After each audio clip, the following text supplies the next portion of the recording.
الله وبركاته. الحمد لله وكفى وسلام على عباده الذين اصطفى. أما بعد فأعوذ بالله من الشيطان الرجيم. بسم الله الرحمن الرحيم. وما أرسلناك إلا رحمة للعالمين. علمان طلبہ قافلہ کے زیر اہتمام آج کے اس سیمینار کے محترم معزز صدر، ماہر منتظم، میرے سرتاج اساتذہ کرام اور میرے سامنے موجود عزیز طالب علم بھائیوں، سب کو میری طرف سے مبارکباد۔ آج کی اس تقریری محفل میں میرے گفتگو کا موضوع رسول اللہ صلی اللہ علیہ وسلم کی سیرت ہے۔ اس موضوع پر کچھ روشنی ڈالنے کی کوشش کروں گا انشاءاللہ تعالی۔ محترم حاضرین، جب سارا ملک عرب ظلم و ستم، لوٹ مار اور قتل کے اندھیروں میں ڈوبا ہوا تھا، یہاں تک کہ والد اپنی ہی بیٹی کو زندہ دفن کرنے میں شرم محسوس نہ کرتے تھے، تب اللہ تعالیٰ اپنی مخلوق کی ہدایت کے لیے دو جہاں کے سردار رسول عربی محمد صلی اللہ علیہ وسلم کو دنیا میں بھیجا۔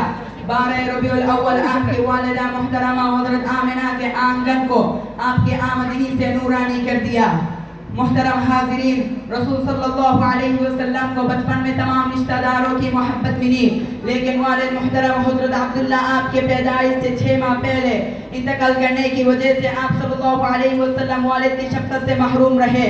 اس کے بعد آپ کی پیدائش سے 6 سال بعد والدہ محترمہ حضرت آمنہ کا انتقال ہوا۔ اس کے بعد دادا عبد المطلب آپ کی پرورش کی ذمہ داری لی، لیکن 2 سال بعد وہ بھی انتقال کر گئے۔ آپ صلی اللہ علیہ وسلم کے بدے کرے والدہ دادا کو کھونے کے بعد اپنے چچا ابو طالب کے سرپرستی میں زندگی بسر کی۔ چچا ابو طالب موت تک آپ کی حفاظت اور پرورش کی۔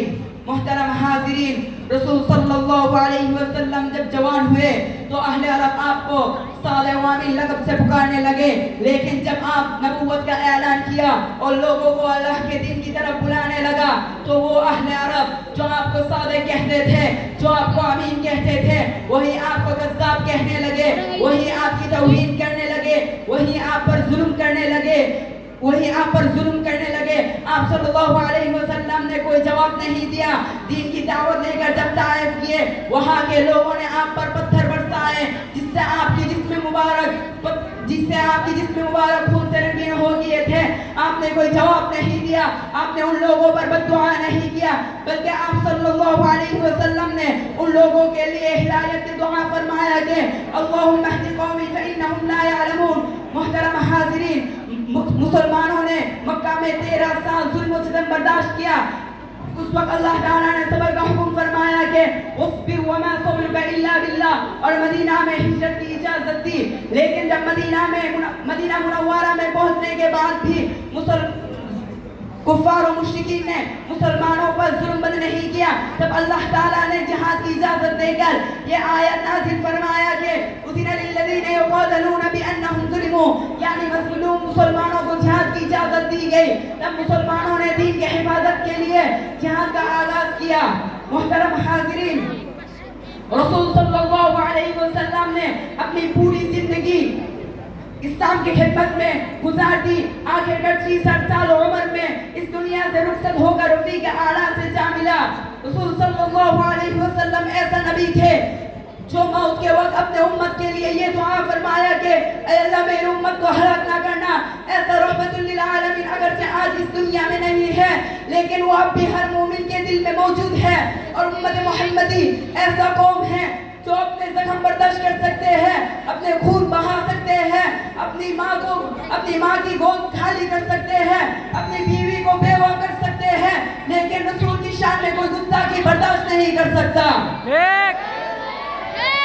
محترم حاضرین، رسول صلی اللہ علیہ وسلم کے عزت کو حفاظت کرنے کے لیے ہم لڑیں گے، خون بہائیں گے، اگر ضرورت پڑے تو شہادت قبول کریں گے، لیکن خدا کی قسم قیامت تک رسول کے عزت کو حفاظت کریں گے انشاءاللہ۔